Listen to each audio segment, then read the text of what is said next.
Friends, तो आज यहाँ पर हम लेसन नंबर 6 यह सबसे कठिन समय नहीं है इसकी एक्सरसाइजेस को करेंगे जो कि वर्कशीट में है। सबसे पहले हम लोग राइट एंड रॉन्ग को करेंगे। पहला है, चिड़िया तिनकों से अपना नीड़ बनाती है, सही। इंतजार करने वाले यात्रियों को जल्दी आने को कहा जा रहा है, सही। माँ सदियों से बच्चों को कहानी सुनाती चली आ रही है, गलत। अंतरिक्ष में कुशलता का समाचार ट्रेन से आता है, गलत। इस कविता की कवित्री महादेवी वर्मा है, गलत। या सबसे कठिन समय नहीं है, सही। इसके बाद क्वेश्चन नंबर 2 आ जाता है। अति लघु क्वेश्चन है। चिड़िया की चोंच में क्या है? चिड़िया की चोंच में तिनका है। खा, चिड़िया किस तैयारी में है? चिड़िया उड़ने की तैयारी में है। गा, सदियों से कौन कथा सुना रही है? बूढ़ी नानी। क्वेश्चन घा, कविता में सूरज डूबने का वक्त क्या संकेत दे रहा है? तो कविता में सूरज डूबने का वक्त क्या संकेत दे रहा है कि सूर्यास्त हो चुका है, घर जल्दी आ जाओ। अंगा, अंतरिक्ष पार की दुनिया से आने वाली बस किसका समाचार लाती है? अंतरिक्ष पार की दुनिया से आने वाली बस कुशलता का समाचार लाती है। स्टेशन पर क्या है? स्टेशन पर भीड़ है। छा, कविता में कौन किसकी प्रतीक्षा कर रहा है? कविता में कोई रेलगाड़ी की प्रतीक्षा कर रहा है। जा, यह कैसा समय है? या कठिन समय नहीं है। इसके बाद लास्ट, रेलगाड़ी कहाँ तक जाती है? रेलगाड़ी गंतव्य तक जाती है। आ जाएंगे मल्टीपल चॉइस क्वेश्चन पर। यह सबसे कठिन समय नहीं है कविता की कवित्री कौन है? जया जादवानी।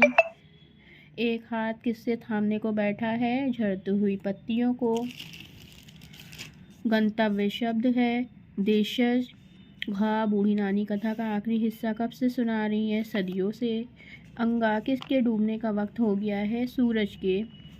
गंतव्य तक कौन जाता है? गंतव्य तक रेलगाड़ी जाती है। रेलगाड़ी को टिक करेंगे, देन आ जाते हैं नीचे लिखे प्रश्नों के उत्तर। चोंच में तिनका दबाया, चिड़िया के माध्यम से कवित्री क्या संदेश देना चाहती है?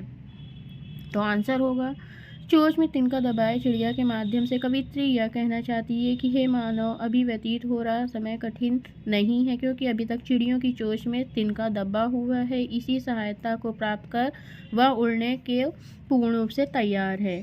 क्वेश्चन नंबर खा, घर न लौटने पर प्रियजन किस समय और क्यों चिंतित हो जाते हैं?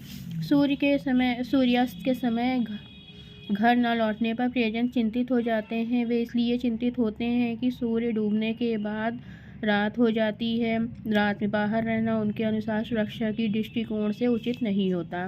गा, बस कहाँ से किसकी खबर लाएगी? बस अंतरिक्ष के पार की दुनिया से बचे हुए लोगों की खबर लाएगी। घा, यह सबसे कठिन समय नहीं है कविता में छिपे संदेश को स्पष्ट कीजिए। तो इसमें संदेश ये दिया गया है कि हमें समय की चिंता किए बिना अपने लक्ष्य पथ पर निरंतर आगे बढ़ना चाहिए। समय की प्रतीक्षा नहीं करनी चाहिए। हम कितने भी मुश्किल में पड़ जाएं, हमें कभी भी हार नहीं माननी चाहिए। उसके बाद चार क्वेश्चन है, उसका आंसर लिखेंगे। यह सबसे कठिन समय नहीं है कविता का प्रतिवाद है, अपने शब्दों में लिखना है। कवित्री कहती है कि अभी कठिन समय नहीं है क्योंकि अभी भी चिड़िया तिनका लेकर घोंसला बनाने की तैयारी में है। अभी भी झड़ती हुई पत्तियों को संभालने वाला कोई हाथ है, अर्थात अभी भी लोग एक दूसरे की मदद के लिए तैयार हैं। इसके बाद क्वेश्चन 7, निम्नलिखित शब्दों के लिंग बताना है। सूरज पुल्लिंग, कथा स्त्रीलिंग, चिड़िया स्त्रीलिंग, तिनका पुल्लिंग, खबर पुल्लिंग, प्रतीक्षा स्त्रीलिंग, समय पुल्लिंग, पत्ती स्त्रीलिंग।